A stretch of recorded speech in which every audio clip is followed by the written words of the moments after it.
Armin Ellis. I'm the founder of Exploration Institute, and it's my honor to welcome you all to this Mars Innovation Forum. Today, we'll be discussing the frontiers of computation and advances related to Mars exploration. I have a panel of distinguished individuals who've been working on some fascinating areas of computation. And for brief introductions, I'd like to start with Steve Chen from JPL. Steve, could you tell us a little bit about your background?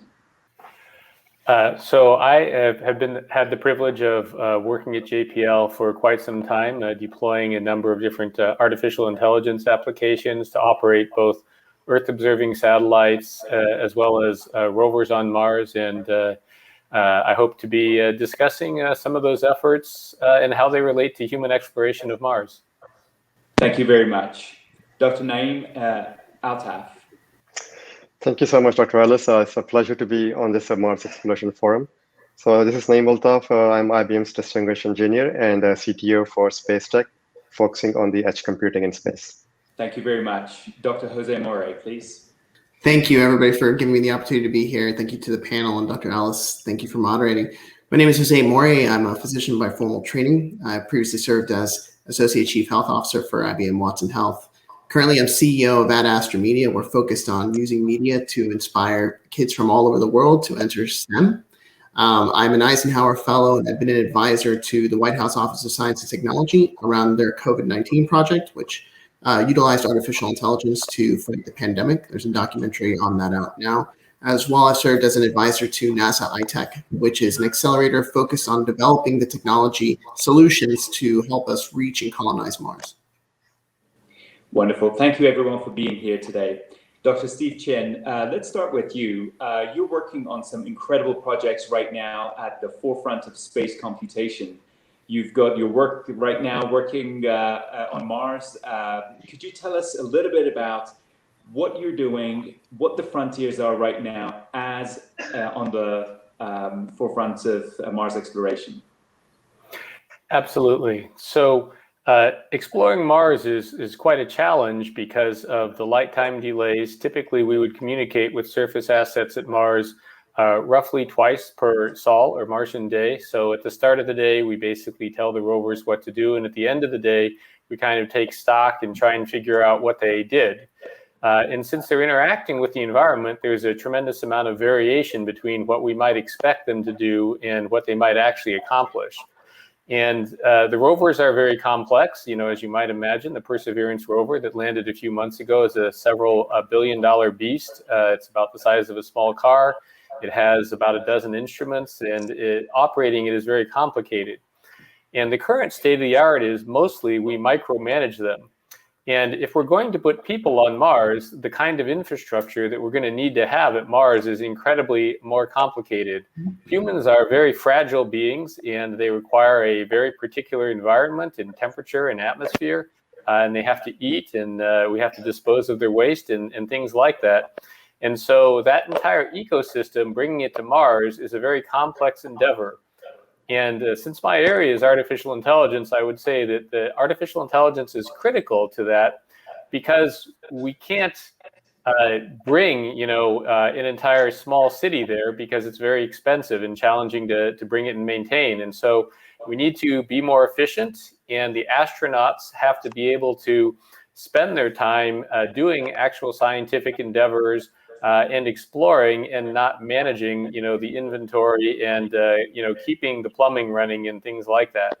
And also to explore, we need the robotic agents that would assist the astronauts to be more like partners and collaborators in teams. And I'll point out there is actually a session on this later on in the forum.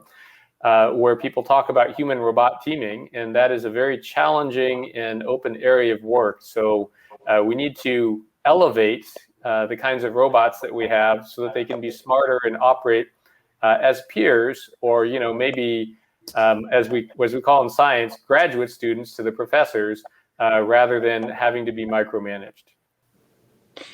Steve, how do you see this interaction between humans and robots developing as we start to think about actually landing humans on planetary surfaces?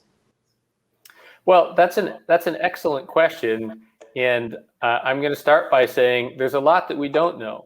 So if you had told humans, 20 years ago that they would have this, small device that they could stick in their car or their hands that would tell them where to walk and drive and make hotel reservations for them, people would have said, wow, that's quite unusual. And, really, how is that going to work? And is that going to have my credit card authority and things like that? But now, we have people walking and talking around and doing stuff like that. In fact, we have a whole generation of younger people who don't know what it's like to be lost. And for 7 people to try and rendezvous at a movie theater without cell phones, which, is definitely something of the past. So I would start out by saying there's a lot that we don't know about how humans will actually interact with robots. Let's say 10, 20, 30 years from now, which is the most likely time frame that, we're going to see, let's say, a human colony at Mars. Well, certainly earlier than that. But having said that, we've already can glean different hints from how we've seen humans work with machines, either as assistants on sort of very mundane matters or very specialized scenarios, like in complex logistics planning. And there, you have highly trained individuals that operate very complex software. And then at the other spectrum, you have things where people say things like, read me the text, while I'm driving. And you kind of cross your fingers and hope that it does that and doesn't jump to your other playlist. Terrific. Dr. Altaf, what are you working on right now at IBM related to expanding the human frontier into beyond low Earth orbit? Sure. So first of all, the thing which you are focused right now is the edge computing. And I think as Dr. Chen explained well, right, the challenges as we head towards the Mars. It's there's lots of unknowns and it's quite a harsh environment. So the area we started with is the low Earth orbit, where we have the International Space Station. So there are projects like DNA sequencing, which is running, and we are trying to see how we can bring the edge computing perform there. What basically edge computing means is where the sensors, which are instrumented, intelligent, interconnected, they're producing lots of data, and we can basically go and work on that data, analyze the data instead of moving the data around from wherever that far location is to centralized locations because of the delays. And think of an example like autonomous or smart car. Every time it has to make a decision, it goes and asks some process in the data center and comes back. You can imagine the delay and what can happen, right? So the idea here was in collaboration with the International Space Station, National Labs, and NASA. Like I mentioned, this project, the DNA sequencer runs on space station. There is a sample taken from the surface of the space station to look for microbes, and it creates an enormous amount of data, produces.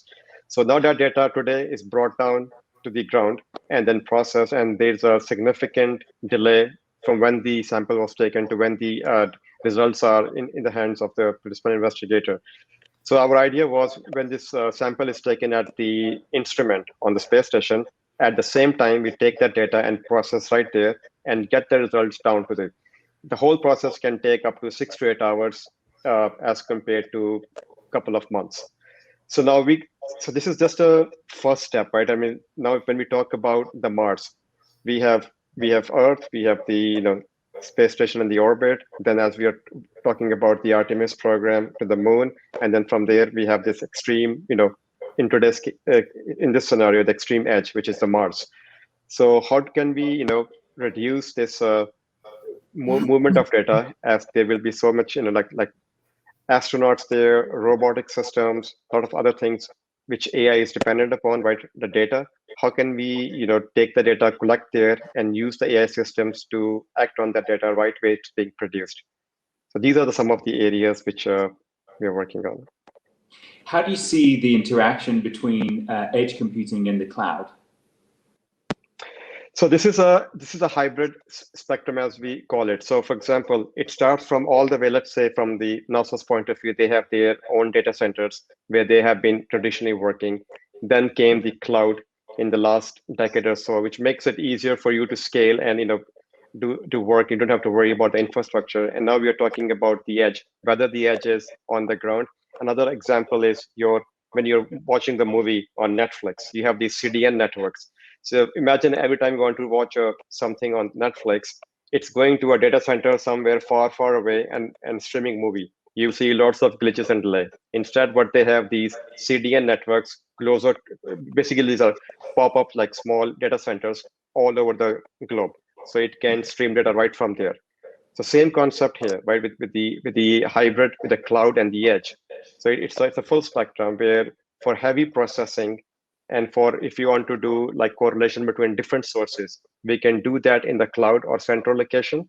And then if you want to have all these different edges, whether it's Mars, Moon, space station, the satellites or the gateways around the Mars or Moon, these all are your extreme edges where the data is being produced and is being worked on. And when you have the central location as a hybrid approach where the developers are building this, let's say the AI models, and they're pushing down to all these different sites.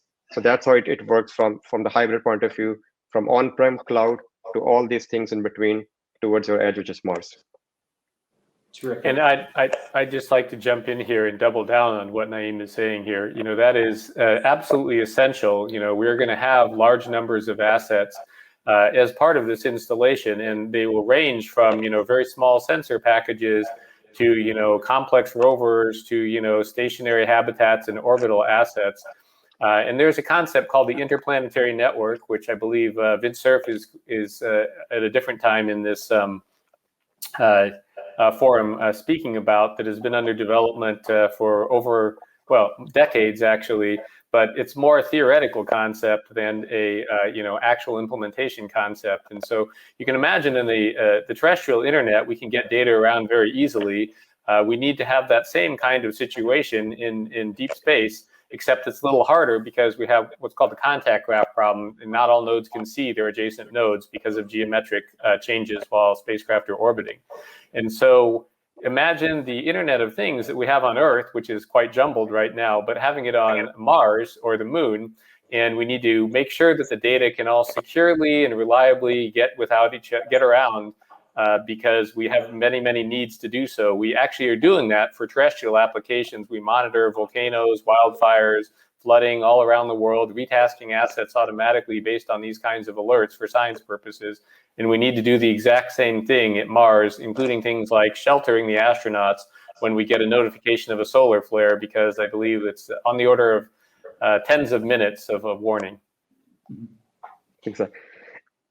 And just to add one more thing, right? And as very well explained, right? The other thing from the AI point of view. So there is a lot of discussion today around AI is like to explain what this AI is doing, right? And the transparency. So with all these, of course, it will be a lot dependent upon the autonomous system, which is driven by data and AI. So explaining what these AI models are doing, what's the bias and drift here, what's the quality of these models, and then the whole pipeline of how these things are being delivered, and knowing that, what we deliver to these remote sites is the same what you intended to be. So that's another very important aspect of the called trust AI. Yeah, and just as a nuance of that, the key thing is we really want to be sending knowledge around, not data. And then, as was very well noted, how can you trust that knowledge, right? And so in some cases that, will require explanation offline. In some cases that will require explanation on the fly. Just like we expect of our human peers, we expect them to be able to justify their decision making. We have certainly no less of a standard for our AI systems. Terrific. Dr. Mori, you've done a fair amount of work on thinking about the infrastructure in space. Could you tell us a little bit more about that and what the NASA process is right now to help infuse more innovation into building that infrastructure?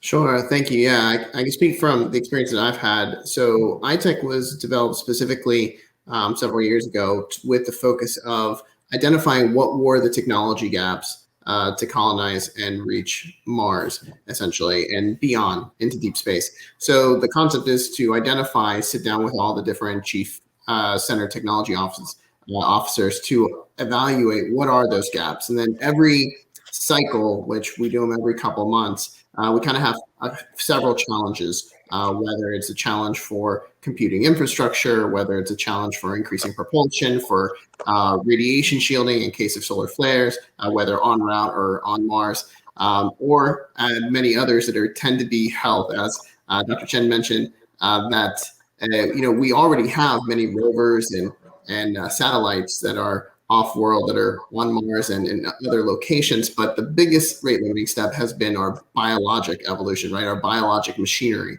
That tends to be what lags behind. So identifying different technological infrastructures that will be required to allow us to live and to work, and to eventually, when the colonies are big enough, to play and even procreate in space. So yeah, everything we have here, as everyone's already mentioned, from a computing perspective, needs to be established in other locations to be able to do the same things that we take advantage here on Earth, that are very simplistic, to the point that you need more advanced things. For example, from a human health perspective, it's easy right now for, if one of us gets sick or anyone that's in the audience, we can go to an urgent care, we can go have any kind of specialist pretty much at our fingertips. That reality will not exist for a long time on other planets, Mars, and when we start colonizing other places as well. So all of those things that we take for granted here, all those simplicities and niceties that we have, all that has to be developed if we're going to be mining other places, if we're going to be living in other places, if we're going to be having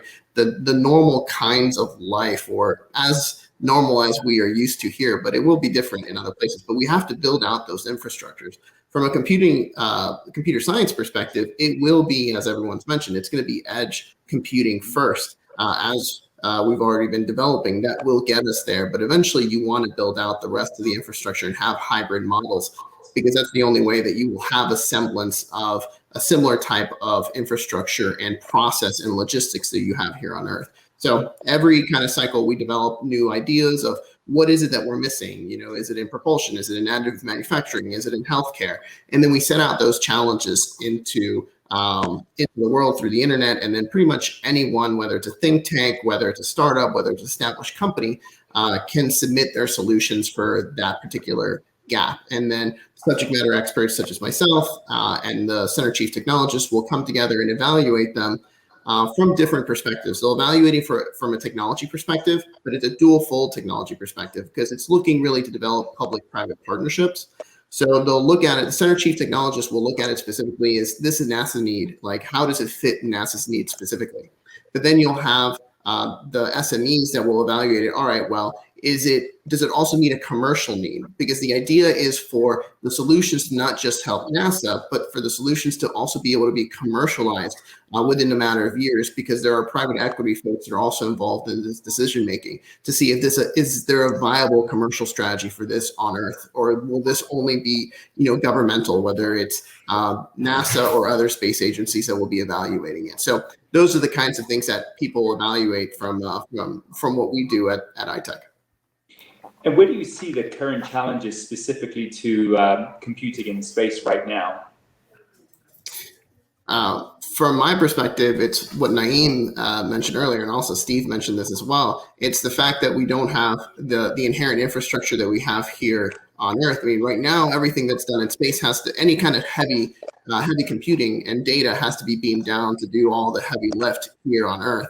In reality, as we become not just a multi-planetary species, but as we become a multi-system species or an intergalactic species, we're going to have to be able to develop these kinds of systems that can actually do the heavy lift on site, on that leading edge or on that extreme edge, as Naeem mentioned, because it's going to be impossible due to the gap in sending data back and forth for us to be able to make the decisions on the fly.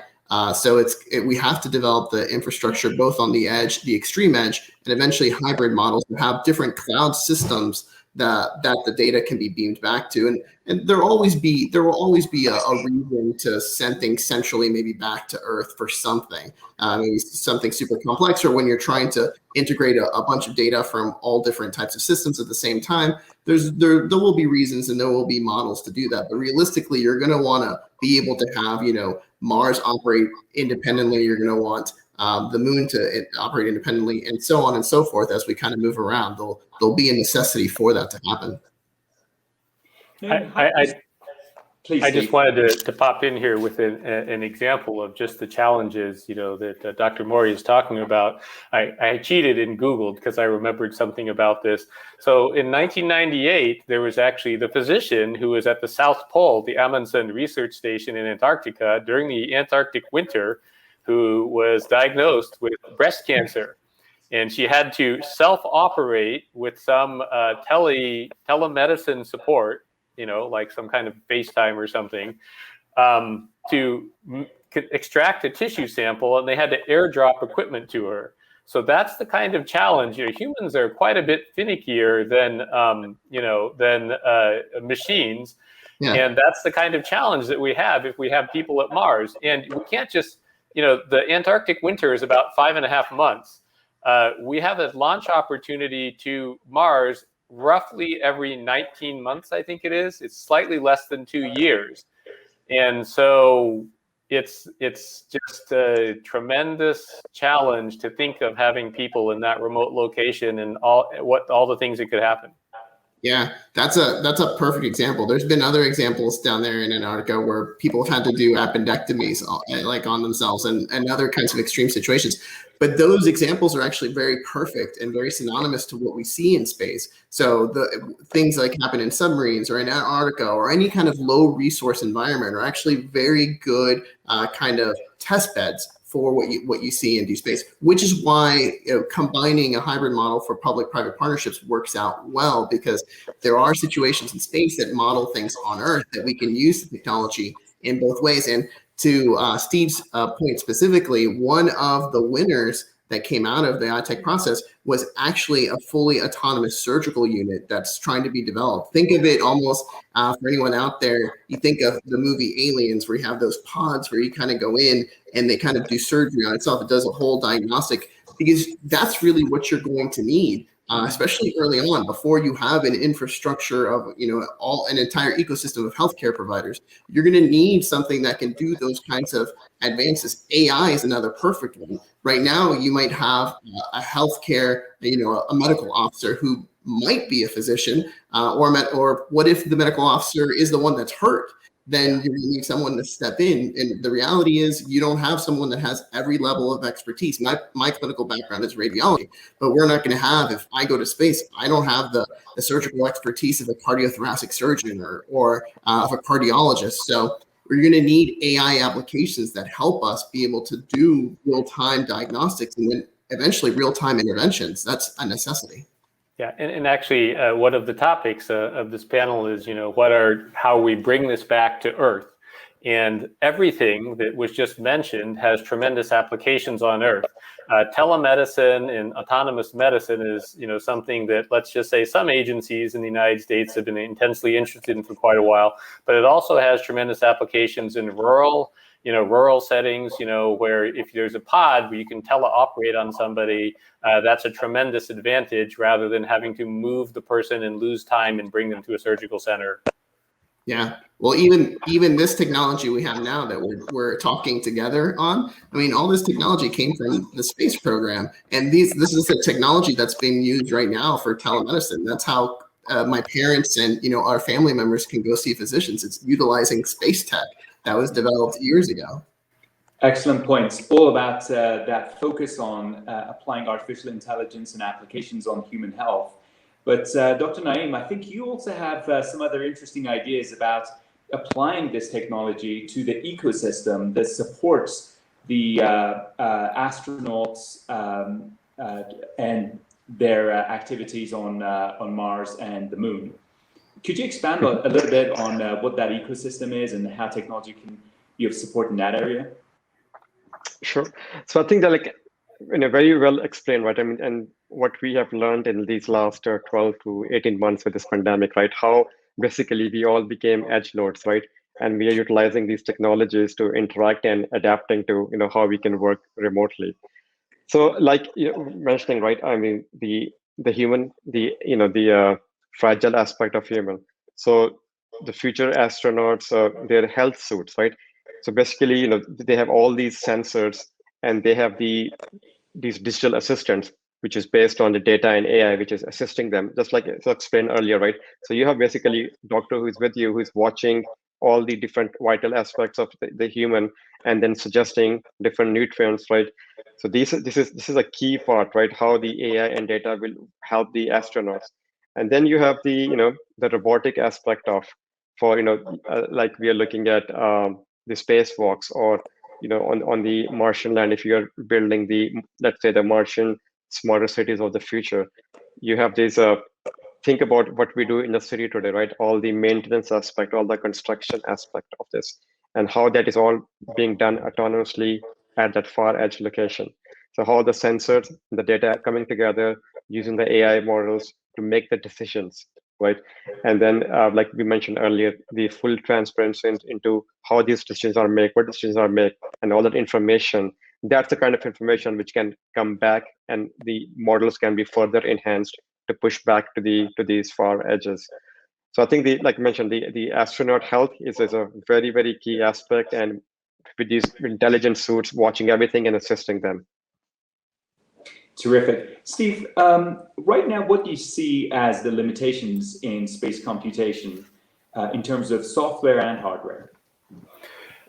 A very, very good question. So we're actually pushing on all of these boundaries. So like my esteemed colleagues were saying, we're trying to increase the computing power that we have available. Right now, there are a lot of challenges in getting stronger computing power in space because of the radiation hazards. If you have any critical computing, you're worried not only about SEUs, single event upsets, which are just bit flips, or also latch up, where you like freeze the computer. And in many cases, the critical computing might control your life support system, or where the spacecraft is flying or driving, so that might not be good. And so the current state of the art is a RAD 750, which, to think about it, is the PowerPC family. So it's about from the mid-90s, a Macintosh computer.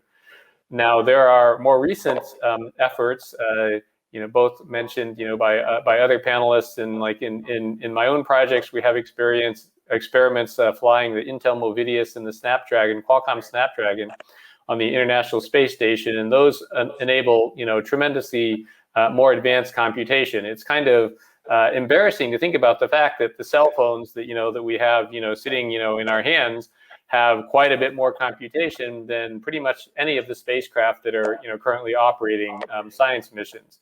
So we need to get better hardware up there. And I think the key is not so much literally the hardware, but understanding which are critical computing and which can be more what we call payload processors for science data processing, that we can have different measures of reliability and redundancy for them. And then on the software side, I would say that the space systems are typically lagging the commercial systems. We have all these amazing things in our cell phones. We have things like translating applications and navigation apps. We have people like looking at, image interpretation, everything from YouTube classification to, medical applications. And we need to just keep pushing on that in the aerospace industry, which is traditionally very risk averse, and keep seeing those move into operations. And I can tell you, for the science missions, there is a very large body of scientists that see the future and understand that what we need is a completely different paradigm of exploration, where software are peers, and it's scientists working with the software almost in a symbiotic way.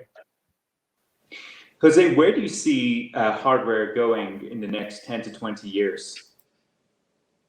I think for space specifically, I think we need to, similar to what Steve said, hardware in space just needs to catch up to what's been going on Earth. I think that's been one of the biggest challenges, is that once you plan out for missions, you're always planning out 5, 10, 15 years out into the future. And the way at least it works for NASA, there's changes in the politics, changes in administration, changes in what the goals and the wishes are.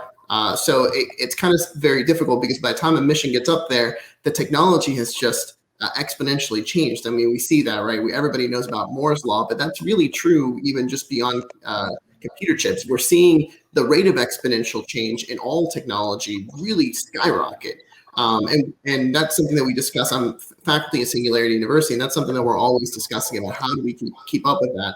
So the hardware for space really just needs to transition from what we have currently on Earth to really get it up there. Now, what do we see with hardware in general? I see two really interesting things, and Steve mentioned it.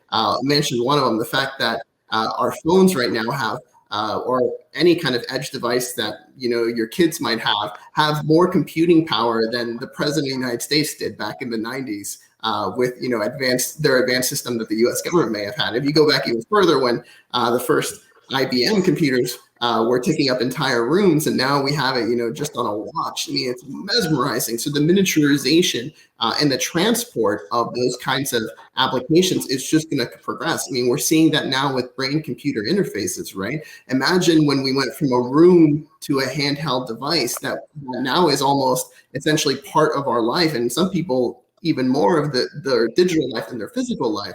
Well, imagine when that goes from a handheld device to actually being internalized or worn on yourself, as Naeem was talking about. So there's going to be this transition and this greater symbiosis with hardware technology. The biology and the mechanics is really going to be transitioning in the next 10, 20, 30 years. And I think the other big one that you're going to be seeing, which again, IBM is a leader on this as well, is with quantum computing. I think we're now starting to see advances in those aspects. There's a lot of people trying to make this a reality, and we're seeing new advances in this type of hardware. And I believe if and when we make that and crack that code to have real world applications for quantum hardware, I think that's going to be revolutionary. Now, we're not going to be able to miniaturize that anytime soon. And there's even an argument that it's going to be impossible to miniaturize it. But as we've seen with all other technology that we thought was impossible to do things, someone eventually figures out a way to do it. So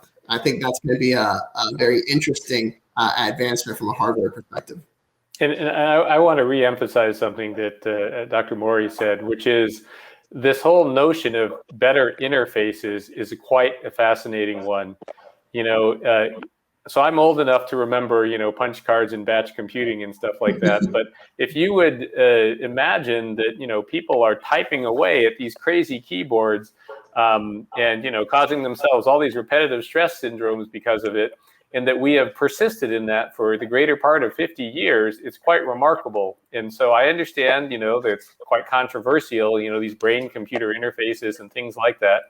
But certainly a small segment of society that is not averse to that has the potential to completely leapfrog, this huge problem, which is how do you get the computer and the human to interact? And so at least the physical part of that interface, there's a huge inefficiency there that we could help with, which is key to a lot of these applications. Terrific. Naeem, where do you see the advances in quantum computing in the next 10 to 20 years? Sure. So just to add to what my panelists were saying, right? The other angle which I see for, like you mentioned, the advancements in the hardware is the software defined, like software actually demanding how the hardware is adjusting. So for example, today, we have stuff in the space which is proprietary, but what we are looking in the future is it's software defined.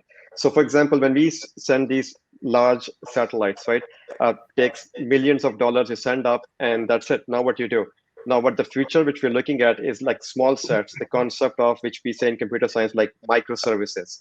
So instead of building this one big monolithic software product, you build these microservices, which are small, right, which are very flexible. They might not have the life of like 10 years. They might just last 3 to 5 years, but that's good enough because you can easily, rapidly develop them.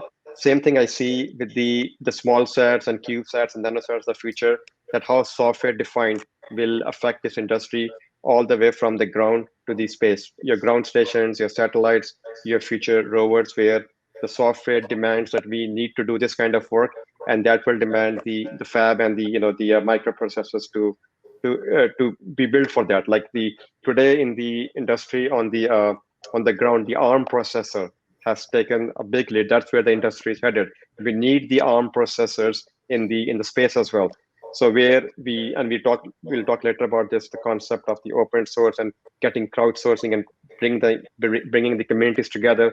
So let's, instead of waiting for a proprietary chip or hardware. We have an open hardware based on ARM and where people can contribute. Now, going back to the quantum stuff, just to finish on that, right? So quantum, I mean, just thinking about the possibilities what it can do in next 10 to 20 years, it's just mind-boggling, right? And like you said, right, and this is where the next generation who's coming up, our next generation who wants to be in computers, and I recommend that just directly jump into quantum. Forget the classical stuff, just go in quantum because it will do amazing things. The areas in quantum, as you know, is when we look at optimization problems, AI, ML problems. This is where quantum is going to shine, and space has plenty of those problems. If we look at in the communications, if the trajectory optimization, and then the material science, so like we say, in situ resource utilization on the Mars, to go and understand what are the resources there and what can be done with those resources on that given planet where we are. So I think quantum will, and then the whole other thing is the encryption, the communication aspect of it, right? How you have to make all your data, because it's not only one nation going, but we see there are multiple nations who have aspirations to be on these different planets. How do you secure your future Martian cities as you are building them, right? So there's a huge opportunity which we will see. And then the sending quantum to the space, right? This will be a hybrid approach. And that's what we are doing today with our financial pharmaceutical industries. So yes, quantum is not there yet, but it's starting. We are, I think, up to like 100 plus qubits now, right? So the thing is, you don't have to do everything on quantum. You do, there's still a lot of work can be done on the classical computers. But for those 1% or 2%, which is still hard, you send that to the quantum computer. So like a hybrid approach, you have quantum plus the classical, but that, that quantum will keep on increasing as the time goes by. But right now it's more classical and a bit of quantum, but it will increase over time. Steve, I'm just on the quantum topic. I might be the quantum Luddite in this group. I agree that there are very specific applications where quantum has incredible potential. So particularly relevant to space, there are some timing and navigation problems that map very nicely to quantum formulations. I guess for me, on some of these other more broad topics like optimization, and quantum annealing and things like that, I think there is the potential for it to revolutionize a lot of these applications, but I think there's still quite a long way to go to realize those applications in terms of practical problem formulations and packaging and things like that. Terrific. I agree. Let's talk about these computational developments and the impact they would have on for life on Earth. Jose, where do you see the impact of space computing and life being impacted and benefiting from these developments? From the expansion of life on Mars and from growing infrastructure in other places? I think it's a bit of an introspection from that perspective. Any time that humans have developed a new type of technology, we've always evolved, right? I view the advancements in computer science, I view the advancements of any kind of new technology similar to when we first discovered fire. Once we discovered fire, we were able to take digestion from just our internal source, our own gastric juices, to an external source. And the fact that we were able to do that actually opened up a huge amount of different types of food sources and nutritional sources that we were able to now ingest. And that opened up new industries, agriculture, and that opened up new ways, new places that we can live, new types of ways that we could live. And then over time, since we developed that, we actually started evolving based on that new type of technology. So same as that technology, now as we kind of become more advanced and with these new types of computer software and new types of digitization technology, it's going to be the very same thing. Now with computers and with advancements, we're able to take things that previously could only be done inside our mind. Naeem was talking about how quantum can be used for small things, and then traditional computing for the vast majority of things. Well, what happened when we first started doing that, right? It was it was the same thing. Traditional computing that we have now was only used for very specific things. NASA was one of them. And what did we do before that? We had our traditional computing at that time was physical computing. That's who they were. Those are the computers, the Katherine Johnsons of the world, right? But things transitioned as the technology evolved. And now we're in this new evolution. So, and we've seen it. And Steve talked about how there's a whole generation that doesn't recall having to coordinate people that couldn't communicate in real time to be able to get to the movie theater. Well, look at the world that we have now with the computers that we have in our hands, each and every one of us. Some of us wear the computers on our wrist. How people have evolved to now have a digital life that it sometimes is equally as important or even more important than their physical life. And when we start transitioning again to the next jump into hardware and computing capabilities or technology, once we start incorporating that even just from our hand to internal, I think we're going to see this transition over time to a very different type of life that we have never really thought about before. And I would argue even a new type of species that we haven't really thought before. So technology always forces evolution of humanity. And I think this new type of technology will also cause an evolution of us in ways that will be good and in ways that we can't even imagine yet to be able to define, good or bad. Thank you. Steve, how do you see the infusion of these developments for deep space exploration impacting your work on Earth observations and other terrestrial applications?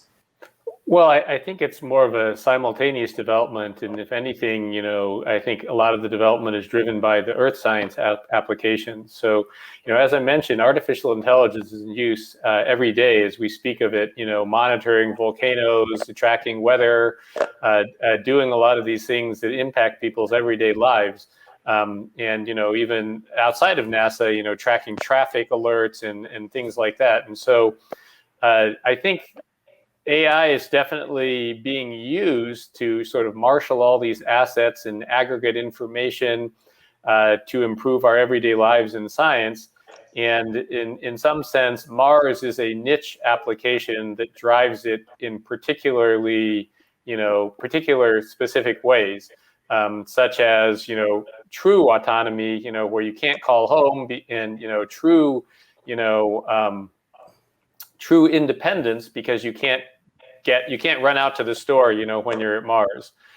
So to me, Mars is a very fascinating edge case of the more general things that we're seeing in overall society, in artificial intelligence and increasing automation, communication, and networking of the world, affecting all of our lives. And just to tie back to one of the previous comments, yes, there is this electronic digital space, now dominating things. Did it really happen if it's not on Instagram or Facebook or Twitter or whatever, right? Terrific. Naeem, how do you see geopolitics impacting the development of space technologies, specifically with regards to computing?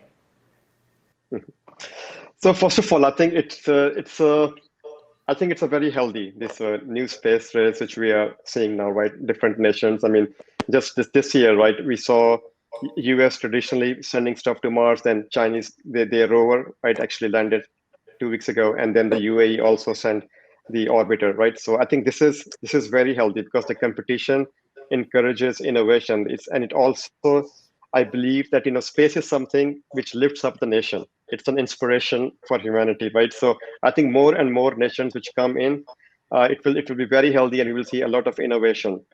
The only thing which I would like to see, right? I mean, we are not going there Mars just to go to Mars. I mean, if we are starting, let's say from scratch over there, we better have some goals, like it's not we're going to trash the environment there and stuff like that. We want to keep all the sustainability and different things which we have learned. We should go and apply on the Mars. And I think also the regulations and rules and regulations, where the governments can come together and sit together and decide, instead of being a wild west, let's work together and define how we can work together to innovate and build the future smarter cities on the Mars. Terrific. Any other comments from the panelists? I'll just kind of to riff on what Naeem was saying. There is a UN organization, I think it's UNOSA or something for outer space, based in Vienna, that theoretically, is addressing those issues. And we have some positive and negative lessons learned from, the whole setup on Antarctica. But that's absolutely a very good point. And then terrestrially, we also have additional challenges. For example, in the Arctic, in deep ocean, there are very similar situations that there are challenges that humanity has in how to police itself. Yeah, I would add that, similar to the examples that Steve said, where the Arctic and Antarctica and whatnot, they're even in space. Space has always been a place previously where we've been able to come together. And I agree with Naeem, space. And that's one of the things that we focus on at Astra, is trying to focus on science and showing things that can bring us together as opposed to things that pull us apart. And there's plenty of those here on Earth, right? And space has always been one of those places. Look at China, US and Russia specifically. Even during the Cold War, the heights of that, the space station and space was something that even though we had a friendly competition, there were certain things that we could come together and work together on. I feel like that is now becoming less so because of the economies of scale. Now it's no longer just one country now it's no longer that we have to come together and work on things bigger than ourselves, because now we even have private industries and private individuals that are getting into the space sector and the space economy, which is good, has positive ramifications, because I see from that perspective that the space industry, we're on the cusp of kind of where the internet was in the early years. Once that infrastructure is developed, it's going to create an amount of wealth that will hopefully elevate the entire world, hopefully, but we have to make sure that we try to make sure that we don't leave certain sectors behind. But once one country can do things by itself, or one company can do things by itself, competition can be good. We've seen, from a capitalistic perspective, where that can be good and create lots of innovation. But governments can also be very aggressive, and that can sometimes teeter over into other types of competition that we don't want. So ideally, yes, we can all come together on Mars or something else and say, hey, let's all build something together there for the entire world, right? What you don't want to see, ideally, is starting to have lots of little plants being planted, and then we see a very, kind of a new age colonialism. People go out and start having little tribes out there on Mars. So ideally, that won't be where we end up. Okay. Well, thank you everyone for these wonderful thoughts and ideas. And now we'll take some questions from the audience.